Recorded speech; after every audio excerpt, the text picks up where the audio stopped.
Well, my name's Fiona Stevenson. I'm the supervisor of YMCA Connections, and we're the part of the YMCA of Greater Vancouver that works with new immigrants. So here at the YMCA of Greater Vancouver, we work with immigrants in a number of different communities, including Vancouver, Burnaby, and in Chilliwack. And we run mainly programs that are focused on community connections and on social integration, as well as citizenship. So we run a couple of different courses focused on life skills, health, wellness, becoming an active citizen, as well as some programming which is more focused on getting involved in Canadian life. And this would be, as an example, our Conversation Club. So our Conversation Club is a model that's been running for, I think, about 7 years now. And really what's really made it successful has been the role of our Conversation Club facilitators, who are all either Canadian-born or long-term immigrants. And they work with a series of topics, so a curriculum, as well as a weekly facilitator's guide. And really the goal of the Conversation Club is, language is just one part of it. It's really that facilitators are creating an environment where newcomers feel welcome, supported, included. The groups are intercultural, the groups are intergenerational. We're actually quite purposeful in mixing the groups intentionally so that that's created. And the facilitators are not just welcoming participants and helping them meet each other and connect with each other, but they're also providing a Canadian perspective as well. So it's a really safe environment to ask some of those tricky questions about a particular norm or value or attitude or something that participants have maybe seen that they just really want to talk about and learn about. So it really, in terms of community building, it's been a very successful program in that respect. My name is Magali, and I'm a volunteer at the YMCA. I've been here for 1.5 years now in the Connections program, working as a facilitator. The conversation group is a good place for immigrants to come, especially newcomers. I think it's a relaxed environment for them to get used to speaking. Many of them, they know English, but they're maybe afraid to speak or think that with their accent people won't understand them as much. So it feels like a safe environment for them to start speaking with people who are outside of their ethnic group. And I also noticed many of them making connections, and they all clearly have become friends through the program. It's good for them to see that they're finding support through it and becoming more comfortable. And also it's useful for them because they get to learn about Canadian culture at the same time as they get to learn English. It's not as focused on learning list of words, but on using the words that you know to express your own thoughts and feelings and worries, and I think that's useful for them. My name is Ali, and I'm from Iran. Yes, I like this program because I need to improve my speaking English. I need to used to shopping, transportation, and another thing for income, for new life in Canada. I like this program in YMCA that there are different topics, for example, about art, about shopping, library, and everything that I need to know about that to live in Canada. I'm very enjoy, and it's very interesting for me. My name is Hiroko, and I have been in Vancouver several years, and my friend recommended to attend this club. after my husband retired, we decided to lead a life in the rich nature country, and so we really want to relax living there. So I decided to came to Canada. I think this challenge that we see, or probably the two challenges that we see most frequently through the YMCA and the newcomers that we work with, or the immigrant seniors that we work with, would be language challenges and health. Language can be a particular challenge for immigrant seniors in that very often a lot of immigrant seniors have arrived in Canada by way of the family class, for example.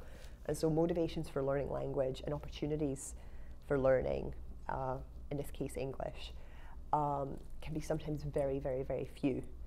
Part of that can be that, you know, if you don't need English for work, then it can be very difficult to find the kind of internal motivation to need to learn that language, especially if you're not speaking it at home in the house and you're able to go out to a smaller community and maybe speak your own language.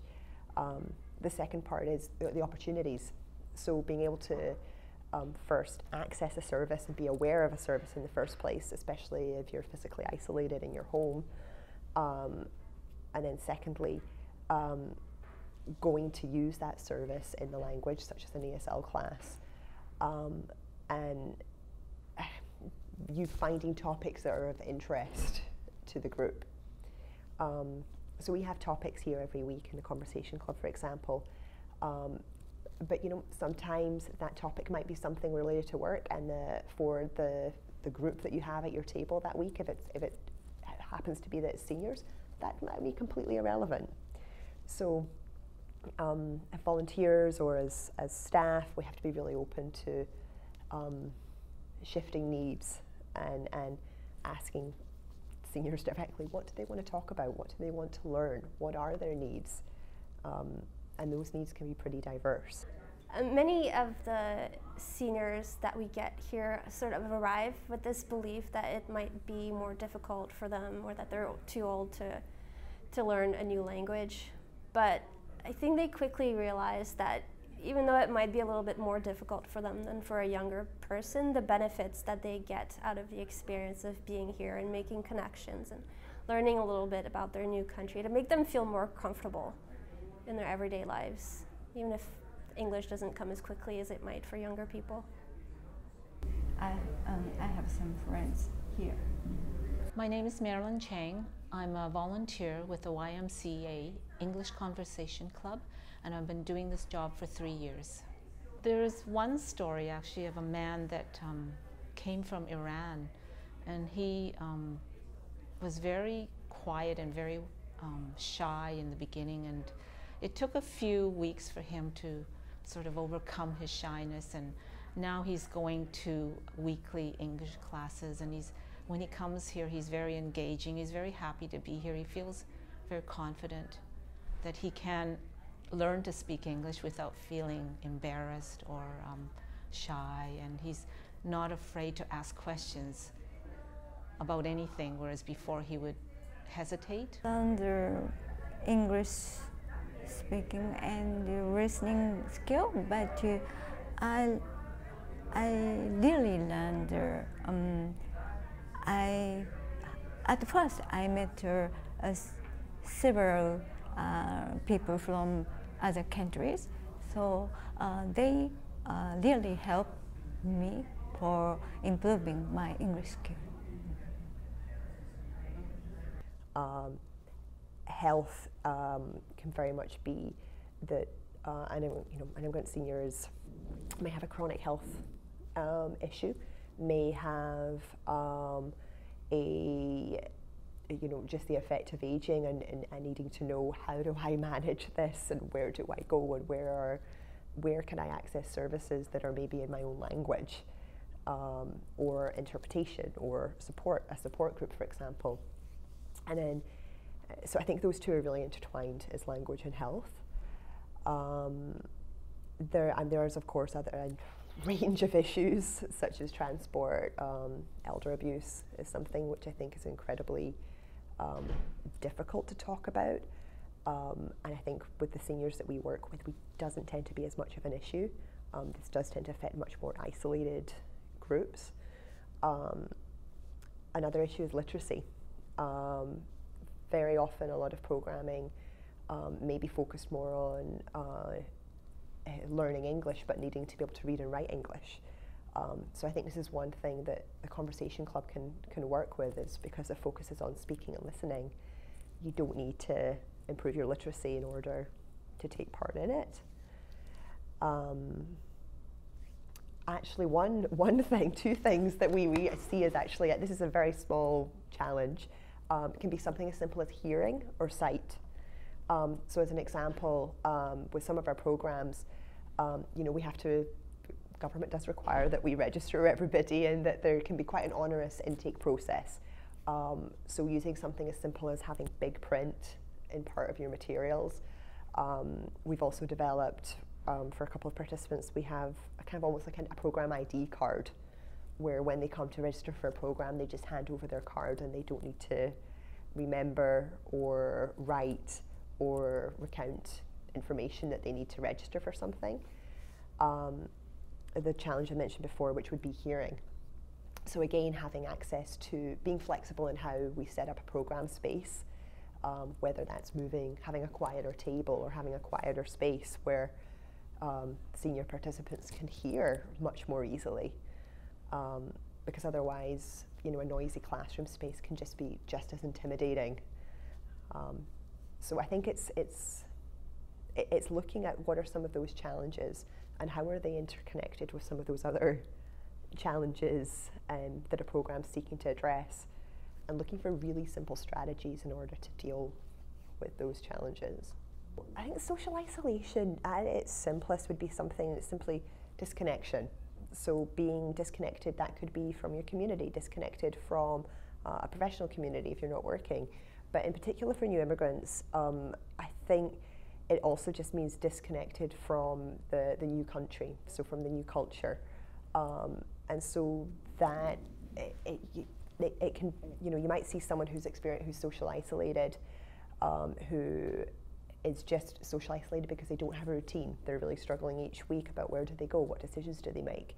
On the other hand, you also see newcomers who are social isolated, and it's having a profound impact upon their emotional wellness. So they might actually be experiencing bouts of depression as a result of that. So here at the YMCA, we've worked with social isolation as part of our mandate from the beginning. But now in the last 3 years, so in 2011, it actually became part of the strategic plan to focus specifically on fostering connections. And that's something that, whether it's a conversation club or whether it's even just one of our health and fitness classes, it's part of our mandate to look at ways to bring in not just a specific group, but all groups, and also to facilitate connections between people that maybe if they're out in the street wouldn't normally have the opportunity to ever meet. So really, social isolation is something that I think each individual experiences it quite differently. But one of the things I see as being really important is to acknowledge it as something that for immigrants, they're going through it, but also are Canadians. And so sometimes creating an environment where we can recognize that and talk about it, and about the need for all people to be forming connections with each other is incredibly important. To me, social isolation is when a person doesn't have any contact with others outside their home. They just tend to be by themselves. In participating in our conversation class, I believe that seniors can combat social isolation. For example, in my groups, I like to compliment them and give them confidence to boost their self-esteem. I like to discourage them from saying, I'm too old to learn. And they're actually quite fascinated in Canada. the seniors here are actually quite fit and very active as opposed to their home country, so they are eager to learn how to be volunteers and to be more active in their community, participating in the library, leadership programs, for example. Regarding social isolation and really does particularly affect some immigrant seniors. And I think one of the things that we see fairly often is seniors who are actually physically isolated in their homes. That can be in part from family dynamics. That can also be in part from having very little support to be able to access outside services, whether that's through transportation or language barriers or culture barriers, or very often a combination of all three, and that might be mitigated by health challenges and barriers as well. But on the other hand, we do see immigrant seniors who are experiencing all different. They're along the whole spectrum of social isolation. And at one end, we also have immigrant seniors who are active volunteers. They might be teaching yoga in one of our health and fitness classes. If you go to an aquafit class, for example, here you'll see lots of active Canadian seniors and immigrant seniors interacting together, who then may continue, to have a conversation and to join in together in the atrium in the public space afterwards. In our family development centre, we have lots of volunteers who support with childminding, who are immigrant seniors who perhaps are either semi-retired or retired, and have identified that that's a way that they now want to give back. So we do see, I think, the spectrum of people. And yeah, not all immigrant seniors do experience social isolation. Two main resources I would recommend are, number one, the AMSA website has some really great resources and research around the needs of immigrant seniors, especially in relation to particular topics such as housing or health being a really big one there as well. The second part is there are a number of excellent programs that are specifically for immigrant seniors with settlement workers who also work specifically with those groups. And I think they make an excellent resource just to connect with and get some practical advice. I mean, as an example, in our case, we don't work with immigrant seniors as just a specific population, but across our programs we see a lot of immigrant seniors. So just getting recommendations and advice from settlement workers who work exclusively with that population can make all the difference to how we plan or design a program.